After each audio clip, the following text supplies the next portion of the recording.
Kira-kira anak-anak tahu nggak hari ini kita belajar tentang materi apa? Tahu. IPA. Oke, betul. Hari ini kita mau belajar IPA. Terus minggu kemarin nih, Ibu kan juga ngajar IPA. Kira-kira anak-anak masih ingat tidak? Minggu kemarin kita belajar materi apa? Wujud zat. Kita ternyata masih ingat ya.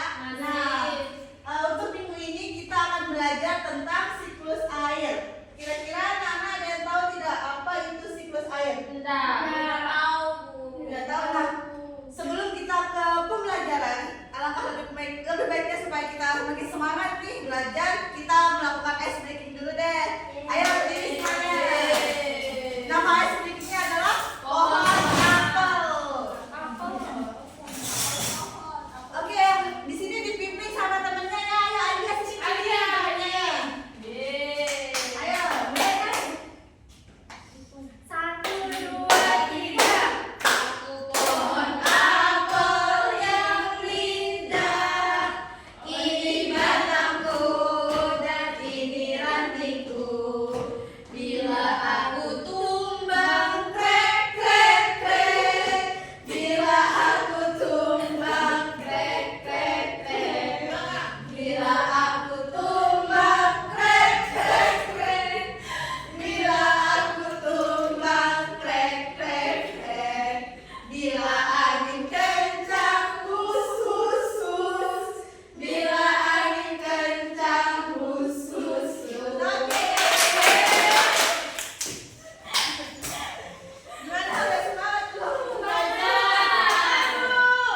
Kita langsung saja masuk ke materi ya. Di sini Ibu punya video yang anak-anak harus tonton. Di sini ada video terkait dengan siklus air.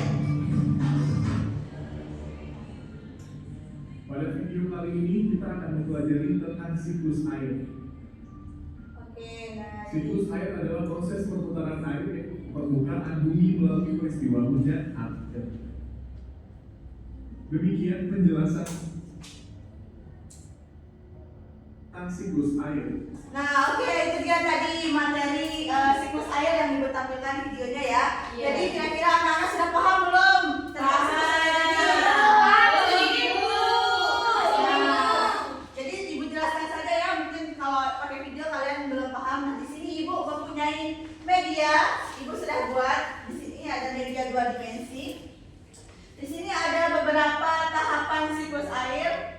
Nah, sebelumnya tadi masa kalian nggak ingat apa aja tahapannya coba? Evaporasi. Kondensasi, Presipitasi dan transpirasi. ada berapa?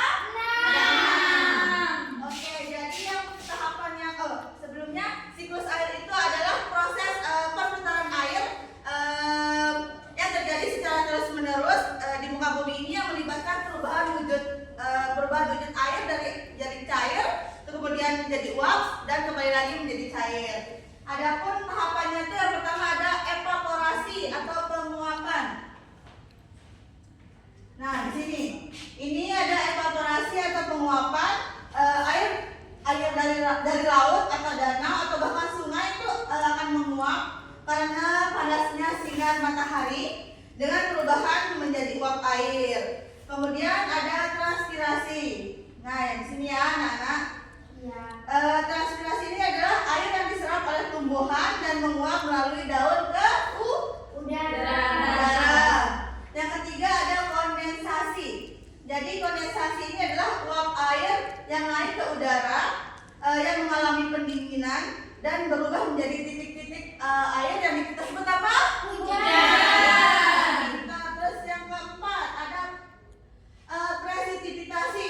Ini adalah titik-titik air hujan atau titik-titik air di awan nih yang semakin berat dan akhirnya jatuh ke bumi sebagai hujan. Terus yang kelima ada infiltrasi. Infiltrasi ini merupakan sebagian air hujan yang menyerap ke dalam tanah dan menjadi air tanah. Dan yang terakhir ada runoff. Jadi runoff ini merupakan air hujan yang tidak terserap tanah dan mengalir ke permukaan laut, sungai ataupun danau. Jadi dia kembali ke aliran yang sebelumnya ya. Terus kira-kira dari siklus air ini apakah anak-anak sudah ngerti? Udah. Selanjutnya di sini ada kegiatan manusia yang mempengaruhi siklus air tersebut. Yang pertama ada penebangan pohon secara liar, secara ilegal, sembarangan ya. Kemudian ada pembangunan yang berlebihan. Seperti kita lihat kan banyak nih sawah-sawah yang sudah menjadi BTN seperti itu kan. Kemudian ada pembuangan limbah secara sembarangan ke sungai, ke laut. Dan yang terakhir ada pengambilan air tanah yang berlebihan yang dapat menyebabkan permukaan tanah itu menurun dan mengurangi jumlah air yang ada di dalam tanah tersebut. Adapun dengan kegiatan manusia itu kita mempunyai beberapa upaya yang harus kita lakukan untuk menjaga kelestarian air. Yang pertama ada menghemat penggunaan air. Kira-kira ada yang tahu nggak gimana cara hemat air? Memakai air secukupnya. Ya, kalau mandi jangan berlebihan, jangan boros. Ini siapa yang mandi berlebihan? Iya. Terus yang kedua, kita itu harus menanam pohon yang banyak. Pasti kalian udah nonton TikTok kan ada itu influencer ya, yang mengadakan penanaman pohon secara besar-besaran. Pacarnya Kak Yanita ya. Nah itu tahu. Terus yang ketiga ada membuat sumur resapan, dan yang keempat menjaga kebersihan sumber air dengan cara tidak membuang air limbah ke sungai. Nanti kalau kita buang sembarangan akan terjadi banjir. Tidak boleh buang sampah sembarangan ya. Oke. Dan yang terakhir itu memanfaatkan air hujan untuk kebutuhan sehari-hari seperti cuci motor, misalkan siram tanaman, siram perkarangan, jangan pakai air keran ya. Ya. Oke, Bu Guru. Oke, jadi kira-kira dari penjelasan Ibu Guru tadi nih ada yang mau ditanyain atau tidak? Tidak. Anak-anak sudah mengerti? Sudah. Untuk mengetahui apakah anak-anak beneran mengerti atau cuma pura-pura mengerti, Ibu Guru di sini punya LKPD yang nanti akan dikerjakan secara berkelompok ya. Ya. Jadi di sini LKPD-nya itu Ibu bacain petunjuk pengerjaannya ya. Ya. Yang pertama jangan lupa berdoa, kemudian tulis nama anggota kelompoknya di depan sini. Di sini ya. Ya. Terus yang ketiga, baca materi kembali tentang siklus air secara detail.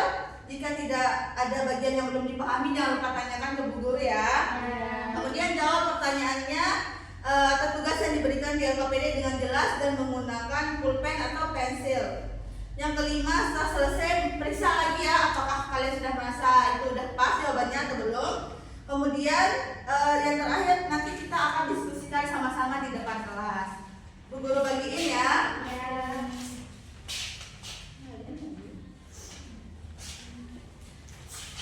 Oke, kira-kira sudah ada yang selesai belum? Sudah. Ya, ayo silakan Alia maju. Ayo, presentasikan hasil kelompoknya. Kami dari saya perwakilan dari kelompok 1 akan mempresentasikan hasil diskusi kami. Di sini tentang mengenal siklus air. Kan di sini kita disuruh tarik garis ke pengertiannya. Di sini ada presipitasi, saya tarik ke paling bawah, yaitu awan jauh kemudian menghasilkan hujan, salju atau hujan es ke permukaan bumi. Oke, benar ya, ada sama jawabannya? Sama. Oke, tepuk tangan buat jawabannya. Nah, dari yang Ibu lihat kalian sudah memahami ya. Jadi Bu Guru juga mau kasih tugas rumah di sini. Ibu kasih nanti pilihan ganda, kerjain di rumah. Ibu minta dikumpulkan minggu depan ya. Sekalian kita bahas bersama-sama. Ya, Bu. Oke, karena Ibu merasa sudah cukup ya waktunya dan ini mau istirahat, Ibu cukupkan pembelajaran kita pada pagi hari ini. Semoga berkah dan jangan lupa berdoa. Berdoa selesai. Oke, terima kasih. Assalamualaikum warahmatullahi wabarakatuh.